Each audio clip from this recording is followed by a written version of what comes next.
હંમેશા વિવાદોમાં સપડાયેલી રહેતી કીર્તિ પટેલ ફરી એકવાર વિવાદમાં સપડાઈ છે. ફરી એકવાર તેના વિરુદ્ધ ચાર્જશીટ દાખલ કરવામાં આવી છે.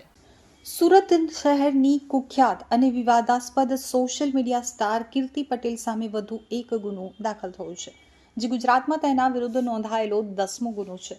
હાલમાં પાસા હેઠળ જેલમાં બંધ કીર્તિ પટેલને આનાથી મોટો ઝટકો લાગ્યો છે. આ વખતે લસકાણા પોલીસ સ્ટેશનમાં રેતી કપચીના વેપારી અલ્પેશ ડોંડાએ કીર્તિ પટેલ વિરુદ્ધ ફરિયાદ નોંધાવી છે.